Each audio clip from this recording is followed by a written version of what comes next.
السلام علیکم ورحمۃ اللہ وبرکاتہ۔ آج دیکھیں اردو زبان کی دوسری کتاب سے سبق نمبر 30، ایک گھوڑا اور سایہ۔ ایک گھوڑا تھا نہایت عیبدار، اپنے سایہ سے بدکتا بار بار۔ اس سے مالک نے خفا ہو کر کہا، سن تو احمق، جس سے تو ہے ڈر رہا، جسم کا تیرے ہی تو سایہ ہے وہ، نہ درندہ ہے نہ چوپایا ہے وہ۔ جسم رکھتا ہے نہ اس کے جان ہے، تو بڑا ڈرپک اور نادان ہے۔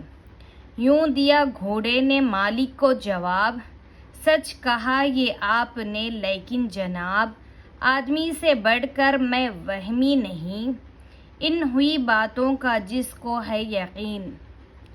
بھوت سے ڈرنا بھی کوئی بات ہے، کیا ہی وہمی آدمی کی ذات ہے۔ سایہ تو آنکھوں سے آتا ہے نظر، کیا عجب ہے جو ہوا مجھ پر اثر۔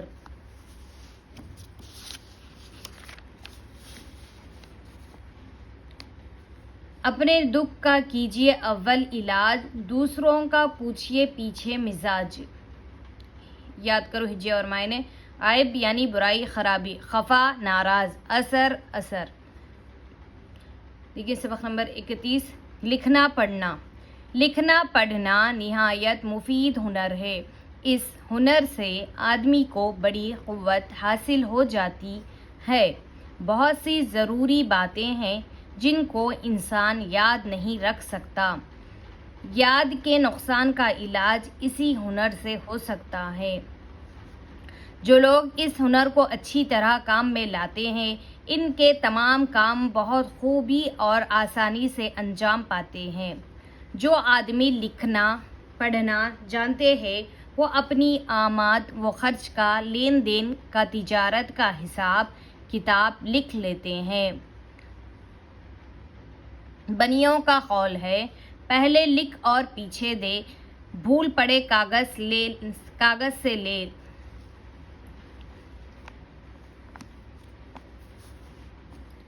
کبھی بھول چوک سے، کبھی بدویانتی سے آپس میں جھگڑا فساد ہو جاتا ہے۔ اس فساد کو مٹانے کے واسطے اقرار نامہ، پٹا، قبولیت، تمسیک، بیعہ نامہ، وصیت نامہ لکھا جاتا ہے۔ سلطنت کا کام بھی اسی ہنر سے رونق پاتا ہے۔ سزا، قانون، انتظام کے قاعدے، حق حقوق، مقدموں کے فیصلے لکھے جاتے ہیں۔ گاؤں گاؤں کا دستور، کھیت کھیت کا رقبہ، پیداوار، محصول، سب سرکاری دفتروں میں تحریر ہوتا ہے۔ اس ہنر کے جاننے والے دور بیٹھے آپس میں گفتگو کر سکتے ہیں، پروانہ، عارضی، خط، رقعہ بھیج کر اپنا اپنا خیال ایک دوسرے پر ظاہر کر دیتے ہیں۔ اس ہنر کے وسیلے سے صدہ برس کے مردوں کی آواز ہمارے کان میں آ رہی ہے۔ ان کے نیک و بد کام، ان کے برے بھلے خیال، ان کا علم و ہنر، ان کی شجاعت، ان کا غم و غصہ، ان کی خوش بیانی، ان کی نصیحتیں، یہ سب باتیں ان کی لکھی ہوئی کتابوں سے اس طرح سنائی دیتی ہے جس طرح آن کی زبان سے سنتے۔ افسوس ہے کہ برے آدمی اس اچھے ہنر کو بھی برا بنا دیتے ہیں۔ فریبی اور دغاباز آدمی جال کرتے ہیں، جھوٹی باتیں لکھتے ہیں۔ ناداں آدمی کتابوں میں حماقت اور بے حیائی کی باتیں تحریر کرتے ہیں۔ بری کتابوں کا پڑھنا بھی ایسا ہی برا ہے جیسا برے آدمیوں کی صحبت میں بیٹھنا۔ یاد کرو ہجے اور معنی۔ تحریر یعنی لکھنا، جال جھوٹ بناوٹی، صدہ سینکڑوں، حماقت بے وقوفی، شجاعت بہادری۔ سبق نمبر 33، کاموں کی تقسیم۔ ہر شخص کو زندگی بسر کے لیے خوراک، لباس اور مکان کی ضرورت ہے، لیکن ہر ایک شخص وہ سب کے سب پیشے اور کام نہیں سیکھ سکتا جن سے یہ ضروری چیزیں حاصل ہوتی ہے۔ ہر آدمی کو لوہار، بڑھئی، کسان، چمار، جولاہ، درزی اور معمار، ان سب کا پیشہ اختیار کرنا دشوار ہے۔ اسی واسطے ہر شخص اپنی پسند کے موافق ایک پیشہ اختیار کرتا ہے۔ کوئی شخص لوہار کا کام کرتا ہے، لوہے کے اوزار، ہتھیار یا برتن بناتا ہے۔ کوئی وکیل ہے جو قانون کے موافق حاکم سے انصاف چاہتا ہے۔ کوئی طبیب ہے جو بیماریوں کو پہچانتا اور ان کا علاج کرتا ہے۔ کوئی سپاہی ہے جو ہتھیار باندھ کر غنیم کا مقابلہ کرتا ہے۔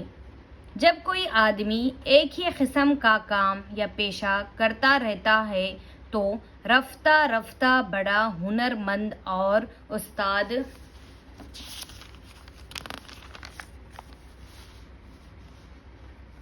بن سکتا ہے۔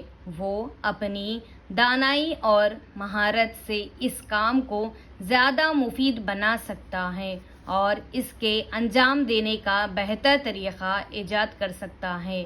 کاموں کی تقسیم سے انسانی گروہ کو بڑا فائدہ پہنچتا ہے۔ یہ تقسیم نہ ہوتی تو کوئی پیشہ اور ہنر ترقی نہ پاتا بلکہ ہر کام ناقص رہتا اور دیر میں ہوتا۔ یاد کرو، ہجے اور معنی: خوراک یعنی غذا، ترقی، زیادتی، بڑھوتری، غنیم، دشمن، معمار، راج، اختیار پسند، طبیب، حاکم، لباس، پوشاک، کپڑے، ناقص، عیب دار، مہارت، استاد، تجربہ، ایجاد، ایسا کام کرنا جو پہلے سے نہ ہو۔